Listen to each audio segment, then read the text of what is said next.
যদি রামায়ণে শ্রীকৃষ্ণ এবং মহাভারতে শ্রী রামচন্দ্র আসতেন তাহলে কি ঘটত? কখনো কি ভেবে দেখেছেন ত্রেতা যুগে যদি শ্রীরামের পরিবর্তে শ্রীকৃষ্ণ এবং দাপর যুগে শ্রীকৃষ্ণের পরিবর্তে শ্রীরাম জন্ম নিতেন তাহলে কি ঘটতে পারত? আপনারা জানেন রাম এবং কৃষ্ণ দুজনেই স্বয়ং ভগবান শ্রীবিষ্ণুর অবতার হওয়ার কারণে শ্রীবিষ্ণু ইচ্ছা করলেই রাম এবং কৃষ্ণের আবির্ভাবের সময় পাল্টে দিতে পারতেন। তবে এরকম কিছু ঘটলে স্বাভাবিকভাবেই কিছু প্রশ্ন আমাদের সামনে এসে দাঁড়ায়। শ্রীকৃষ্ণ কৈকেয়ী প্রতারণায় বনবাসে যেতেন কি? শ্রীকৃষ্ণকে ধোঁকা দিয়ে রাবণকে সীতাহরণ করতে পারতেন কি? শ্রীকৃষ্ণ কি লঙ্কায় যাওয়ার উদ্দেশ্যে বিশাল সেতু নির্মাণ করতেন? রাবণকে বধ করার জন্য শ্রীকৃষ্ণের কি বিশাল বানর সেনার প্রয়োজন ছিল?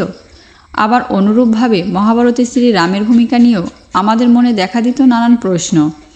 যেমন কৃষ্ণের স্থলে রাম থাকলে মহাভারতের যুদ্ধ কি আদৌ সংগঠিত হতো? কুরুক্ষেত্রের যুদ্ধে ভগবান শ্রীরাম সরাসরি যোদ্ধা হিসেবে অংশগ্রহণ করতেন কি? রামের নেতৃত্বে পাণ্ডবগণ কি আদৌ জয়ী হতে পারতেন? কুরুক্ষেত্রের যুদ্ধের পরে পাণ্ডবদের কোনো বংশধর বেঁচে থাকতে পারতেন কি? প্রিয় দর্শক, এই প্রশ্নগুলোর আলোকে ভগবান শ্রীরাম এবং শ্রীকৃষ্ণকে একটু ভিন্ন দৃষ্টিকোণ থেকে দেখতে চলেছি আমরা।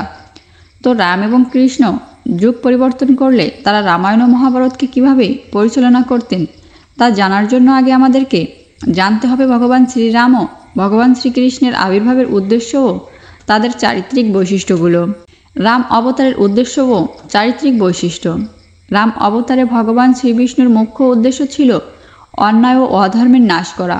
আরও স্পষ্ট করে বললে তার পৃথিবীতে আসার মূল কারণ ছিল রাবণ নামক মহা অত্যাচারীর হাত থেকে মর্ত্যবাসীকে মুক্তি প্রদান করা।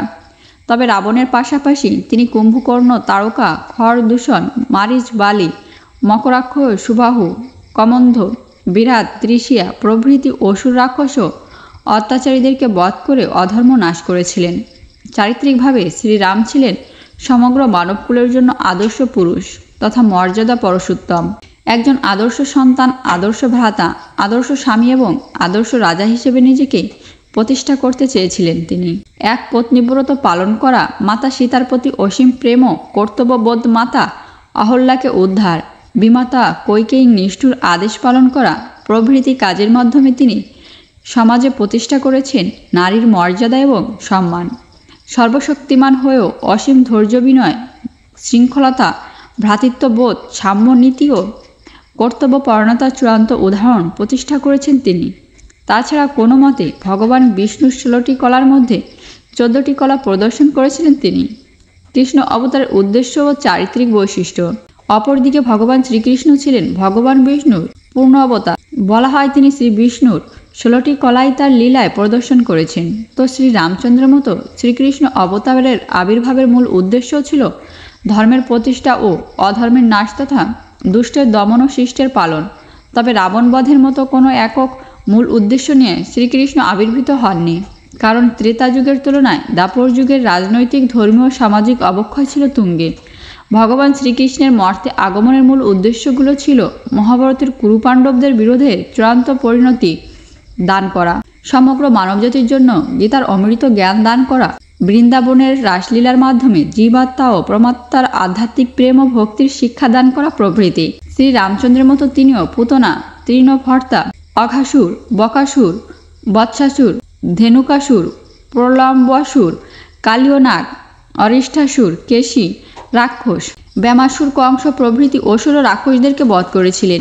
তবে শ্রী রামচন্দ্র যেভাবে তার নিজের জীবনকে সরলতা, নীতি ও আদর্শের মধ্যে সীমাবদ্ধ রেখেছিলেন, শ্রীকৃষ্ণ সেখানে কিছুটা ব্যতিক্রম।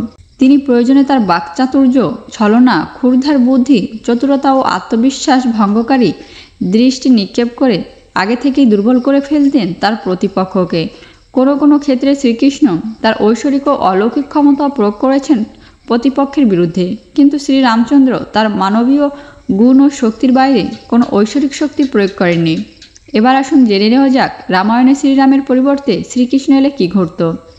এক্ষেত্রে প্রথমে যে প্রশ্নটি আমাদের সামনে আসে সেটি হচ্ছে, কৈকেয়ীর চক্রান্ত শ্রীকৃষ্ণ কি বনবাস স্বীকার করতেন? এই প্রশ্নের উত্তর হচ্ছে হ্যাঁ, করতেন। এখানে 3টি কারণ উল্লেখ করা যেতে পারে। প্রথম, রামের মতো শ্রীকৃষ্ণ পিতৃ আজ্ঞা ভঙ্গ করতেন না। দ্বিতীয়ত, রামের মতো শ্রীকৃষ্ণ মাতা ও নারীদের মর্যাদা সবসময় সমুন্নত রেখেছেন। মহাভারতে গান্ধারীর দেওয়া অভিশাপ বিনা দোষে তিনি মাথা পেতে নিয়েছিলেন, সুতরাং বিমাতার চাওয়া তিনি অবশ্যই পূর্ণ করতেন। এবং তৃতীয়ত, রাবণ ও তার মিত্র রাক্ষসদের বধ করার জন্য সপত্নীক বনবাসে যাওয়ার বাঞ্ছনীয় ছিল। দ্বিতীয় প্রশ্নটি হচ্ছে, শ্রীকৃষ্ণকে ধোঁকা দিয়ে রাবণ কি সীতাহরণ করতে পারতেন? এই প্রশ্নের উত্তরে হচ্ছে হ্যাঁ, পারতেন। রাম এবং শ্রীকৃষ্ণ দুজনেই স্বয়ং ভগবানও অন্তর্যামী। সীতাহরণ ভগবান শ্রীবিষ্ণু কর্তৃক রচিত নাটকের একটি দৃশ্য মাত্র। কারণ মাতা সীতাকে হরণ না করলে লঙ্কায় গিয়ে অত্যাচারী রাক্ষসদের বধ করার কোনো কারণ তৈরি হচ্ছিল না। সুতরাং রামের স্থানে শ্রীকৃষ্ণ হলেও তিনিও রাবণকে মাতা সীতাকে হরণ করার সুযোগ দিতেন। তৃতীয় প্রশ্নটি হচ্ছে, শ্রীকৃষ্ণ কি লঙ্কায় যাওয়ার উদ্দেশ্যে বিশাল সেতু নির্মাণ করতেন? এই প্রশ্নের উত্তর দুই প্রকার হতে পারে। ভগবান শ্রী রামচন্দ্র ছিলেন অসীম ধৈর্যের অধিকারী, তাই তিনি ধৈর্য ধারণ করে তার বানর সেনা দিয়ে কালক্ষেপণ করে সমুদ্রের উপর সেতু নির্মাণ করেছিলেন। তবে শ্রীরামের পরিবর্তে যদি শ্রীকৃষ্ণ থাকতেন, তাহলে তিনি এর থেকে কম সাপেক্ষ কোনো পদ্ধতি নির্ধারণ করতেন। আপনারা নিশ্চয়ই জানেন, দ্বারকা নগরী নির্মাণের জন্য ভগবান শ্রীকৃষ্ণ সমুদ্রদেবের কাছ থেকে ভূমি প্রার্থনা করেছিলেন এবং সমুদ্রদেব প্রদত্ত সেই ভূমিতে নির্মিত হয়েছিল দ্বারকা। অনুরূপভাবে ভগবান শ্রীকৃষ্ণ সমুদ্রদেবকে লঙ্কায় যাওয়ার রাস্তা প্রদান করার জন্য প্রার্থনা করতে পারতেন এবং বিনা সেতুতে পৌঁছে যেতেন সোনার লঙ্কায়। অথবা ভগবান শ্রীকৃষ্ণ সেতু নির্মাণ করার জন্য দেবশিল্পী বিশ্বকর্মার সাহায্য গ্রহণ করতে পারতেন। ঠিক যেভাবে তিনি বিশ্বকর্মার দ্বারা দ্বারকা নগরী নির্মাণ করেছিলেন, ঠিক সেভাবেই তিনি তার সাহায্যে সমুদ্রের উপরে সেতু নির্মাণ করিয়ে নিতে পারতেন। চতুর্থ প্রশ্নটি হচ্ছে, রাবণকে বধ করার জন্য শ্রীকৃষ্ণের কি বিশাল বানর সেনার প্রয়োজন ছিল? না, ছিল না। আপনারা জানেন, মহাভারতে ভগবান শ্রীকৃষ্ণ কোনো অস্ত্র ধারণ করেননি। তার এই সিদ্ধান্তের কারণ হিসেবে তিনি উল্লেখ করেছিলেন, তিনি যদি সুদর্শন চক্র নিয়ে রণভূমিতে প্রবেশ করেন, তাহলে মুহূর্তেই সমস্ত কৌরব সেনা পরাস্ত হতে বাধ্য। সুতরাং রাবণ ও তার সমগ্র রাক্ষস সেনাকে পরাজিত করতে দ্বিতীয় কোনো ব্যক্তির প্রয়োজন হতো না। তবে শ্রী রামচন্দ্রের ক্ষেত্রে একটি বিশাল মিত্র বাহিনীর প্রয়োজন হয়েছিল এই কারণে যে ভগবান শ্রীরাম কোনো অলৌকিক শক্তি বা ঐশ্বরিক অস্ত্র ব্যবহার করেননি, বরং তিনি নিজেকে স্বাভাবিক মানুষ হিসেবে প্রদর্শন করেছেন এবং মানবীয় শক্তি দ্বারা কীভাবে অন্যায়ের প্রতিবাদ করতে হয় তা আমাদেরকে শিখিয়ে গিয়েছেন। প্রিয় দর্শক, এতক্ষণের আলোচনা থেকে আমরা বুঝতে পারলাম, রামায়ণে শ্রীকৃষ্ণের আবির্ভাব ঘটলে রাবণ বধ কাহিনীতে তাৎপর্যপূর্ণ কোনো পরিবর্তন হতো না। কিন্তু একবার ভেবে দেখুন, শ্রী রামচন্দ্র যদি তার সরলতা মানবীয় গুণ নিয়ে মহাভারতে প্রবেশ করতেন, তাহলে কি ঘটতে পারত? মহাভারতে শ্রীকৃষ্ণের পরিবর্তে শ্রী রামচন্দ্র এলে কী ঘটত? আগে হ্যাঁ, শ্রী রামচন্দ্র যদি মহাভারতে আসতেন, তাহলে কিছু তাৎপর্যপূর্ণ পরিবর্তন অবশ্যই আমরা দেখতে পেতাম। আসুন একে একে সেই প্রেক্ষাপটগুলো আলোচনা করা যাক। তো প্রথমে আসা যাক দ্রৌপদী ও পাণ্ডবদের অন্যান্য স্ত্রীদের প্রসঙ্গে। আপনারা জানেন, শ্রী রামচন্দ্র এক পতিপত্নী ব্রত পালন করেছিলেন এবং তার ভ্রাতারাও তাকে অনুসরণ করেছিলেন। সুতরাং পঞ্চপাণ্ডবগণের সাথে দ্রৌপদীর বিবাহ অথবা দ্রৌপদীকে বিবাহ করার পর পাণ্ডবদের অন্য বিবাহ করার অনুমতি শ্রী রামচন্দ্র প্রদান করতেন না। তবে দ্রৌপদীর বিবাহের সময় উদ্ভূত পরিস্থিতি তিনি কোনো দিকে পরিচালনা করতেন তা অনুমান করা সত্যি কষ্টকর। এবার আসি মহাভারতে শ্রীকৃষ্ণের স্থানে শ্রীরাম থাকলে মহাভারতের যুদ্ধ আদৌ সংগঠিত হতো কিনা সেই প্রসঙ্গে। প্রিয় দর্শক, আমরা মর্যাদা পুরুষোত্তম শ্রী রামচন্দ্রের চরিত্র বিশ্লেষণ করে দেখতে পাই, তিনি ছিলেন পরম দয়ালু, ক্ষমার প্রতিভু, ত্যাগ এবং ন্যায়ের জীবন্ত মূর্তি এবং তীব্রভাবে ভ্রাতা বাৎসল্য। নিজের ভ্রাতাকে রাজা নিযুক্ত করার জন্য তিনি নিজের ন্যায্য সিংহাসন ত্যাগ করেছিলেন। সুতরাং ভ্রাতাদের প্রতি তার মনোভাব আমাদের অজানা নয়। আর তাই মহাভারতে যখন ভ্রাতাদের মধ্যে এই সিংহাসন নিয়ে বিরোধ দেখা দিত, তখন তিনি হয়তো তার মিত্রগণ তথা পাণ্ডবদেরকে সিংহাসনের বাসনা ত্যাগ করে বনবাসী হওয়ার পরামর্শ দিতে পারতেন। আবার রামচরিত্রে আরও একটি দিক হচ্ছে নারীর সম্মান ও মর্যাদা অক্ষুণ্ণ রাখা। সেদিক দিয়ে বিচার করলে রাজস্বরা দ্রৌপদীকে অপমান করার জেরে তিনি পাণ্ডবদেরকে যুদ্ধের পরামর্শ দিতে পারতেন। তবে তার চূড়ান্ত সিদ্ধান্ত কী হতো সেটা অনুমান করা মুশকিল। ধরে নেওয়া যাক, ভগবান শ্রী রামচন্দ্র কৌরবদের সাথে পাণ্ডবদের যুদ্ধ করার অনুমতি প্রদান করলেন, তাহলে সেক্ষেত্রে কুরুক্ষেত্রের যুদ্ধে ভগবান শ্রীরাম সরাসরি যোদ্ধা হিসেবে অংশগ্রহণ করতেন কি? এই প্রশ্নের উত্তর হচ্ছে হ্যাঁ, তিনি নিজেও এই যুদ্ধে অংশগ্রহণ করতেন। আপনারা জানেন, রামায়ণে শ্রীরাম তার মিত্র সুগ্রীবের জন্য বালিকে বধ করেছিলেন। সুতরাং মহাভারতে এসে তিনি তার মিত্র পাণ্ডবদের জন্য অবশ্যই সরাসরি যুদ্ধে অংশগ্রহণ করতেন।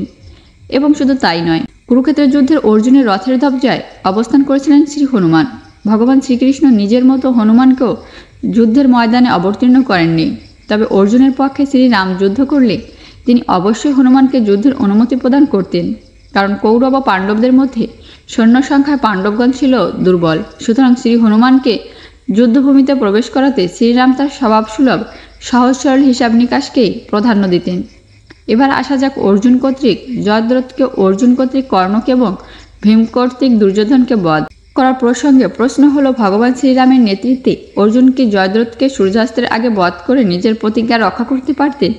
আপনারা জানেন, অভিমন্যুকে বধ করার জেরে অর্জুন প্রতিজ্ঞা করেছিলেন পরদিন সূর্যাস্তের আগে জয়দ্রথকে বধ করবেন, অন্যথায় তিনি তার নিজের প্রাণ বিসর্জন দেবেন।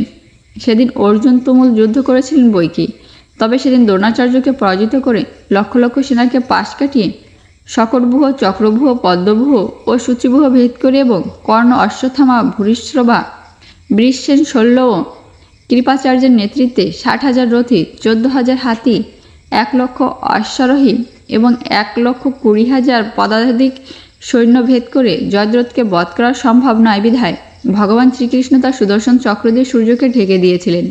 ফলে সূর্যাস্ত অতিক্রান্ত হয়েছে ভেবে জয়দ্রথ ব্যূহের ভেতর থেকে বেরিয়ে আসলে অর্জুন তাকে বধ করেছিলেন। কিন্তু শ্রী রামচন্দ্রের চরিত্র বিশ্লেষণ করলে আমরা দেখতে পাই, কোনো যুদ্ধ জয় করার জন্য তিনি কোনো প্রকার চাতুর্যের আশ্রয় নেননি। তাই বলা যায় অর্জুনের ক্ষেত্রেও তিনি শ্রীকৃষ্ণের মতো কোনো ছলনার আশ্রয় নিতেন না, এবং এ কারণে অর্জুন যদি জয়দ্রথকে সেদিন বধ না করতে পারতেন তবে তার ফল কি হতে পারত তা আপনাদের সকলেরই জানা। আবার কর্ণকে বধ করার ক্ষেত্রেও শ্রীকৃষ্ণ ও রামচন্দ্রের বিচারে ভিন্নতা থাকতে পারত। শ্রীকৃষ্ণের নেতৃত্বে অর্জুন যখন কর্ণকে বধ করেছিলেন তখন কর্ণ ছিলেন অসহায়, তার রথের চাকা ছিল মাটিতে বসা, তিনি ছিলেন নিরস্ত্র এবং তার অর্জিত অস্ত্রজ্ঞান বিস্মৃত হয়েছিলেন তিনি। এমনই এক পরিস্থিতিতে শ্রীকৃষ্ণের প্ররোচনায় নিরস্ত্র কর্ণকে বধ করেছিলেন অর্জুন। এবার ভেবে দেখুন, মর্যাদা পুরুষোত্তম শ্রী রামচন্দ্র কি কখনোই এই প্রকার কর্মের সমর্থন বা অনুমতি প্রদান করতেন? এই প্রশ্নের সহজোত্তর হচ্ছে না। তিনি তার নীতি ও আদর্শ বিসর্জন দিয়ে এবং যুদ্ধের নিয়ম ভঙ্গ করে কখনোই কর্ণকে বধ করার পরিকল্পনা করতেন না, এবং সরাসরি কর্ণের সাথে যুদ্ধ করে কর্ণকে বধ করা বা পরাজিত করা অর্জুনের পক্ষে এক প্রকার অসম্ভব ছিল বলা যায়। সেক্ষেত্রে হয়তো কর্ণের হাতে অর্জুনও বধিত হতে পারতেন। আরেকটি প্রশ্ন হচ্ছে, ভীম ও দুর্যোধনের অন্তিম যুদ্ধে ভীম কি দুর্যোধনকে বধ করতে পারতেন? আপনারা জানেন, গান্ধারীর দিব্য দৃষ্টির কারণে দুর্যোধনের কোমর থেকে উরুদেশ পর্যন্ত অংশ ছাড়া বাকি শরীর ছিল সুরক্ষিত, আর গদাযুদ্ধে কোমরের নির্মাংস প্রহার করা নিষিদ্ধ। ঠিক এই কারণে ভীম কিছুতেই দুর্যোধনকে পরাজিত করতে পারছিলেন না। এ সময় শ্রীকৃষ্ণের ইশারায় ভীম দুর্যোধনের উরুতে আঘাত করে তাকে পরাজিত ও বধ করেন। এবার ভাবুন তো, শ্রী রামচন্দ্রকে নীতি বিসর্জন দিয়ে ভীমকে এই কাজ করতে উৎসাহিত করতেন? এই প্রশ্নের উত্তর হচ্ছে না। ফলে পুরোপুরি উল্টে যেত পারদ ভীম এবং দুর্যোধনের যুদ্ধের ফলাফল। এখন প্রশ্ন হচ্ছে, অর্জুন ও ভীমের মতো মহারথীদের হারিয়ে পাণ্ডবগণ কি কুরুক্ষেত্রের যুদ্ধে জয়ী হতে পারতেন? আগে হ্যাঁ, শ্রীকৃষ্ণের স্থানে শ্রীরাম থাকলেও কুরুক্ষেত্রের যুদ্ধে পাণ্ডব পক্ষই জয়ী হতেন, কারণ দাপর যুগে ভগবান শ্রী বিষ্ণুর অবতার ধারণ করার অন্যতম একটি মূল উদ্দেশ্য ছিল মহাভারতের যুদ্ধের মাধ্যমে অধর্মের নাশ করে ন্যায় তথা ধর্মকে প্রতিষ্ঠা করা, এবং শ্রীবিষ্ণুকেও তার পরিকল্পনাকে নাশ করা ক্ষমতা এই বিশ্বব্রহ্মাণ্ডে কারণেই।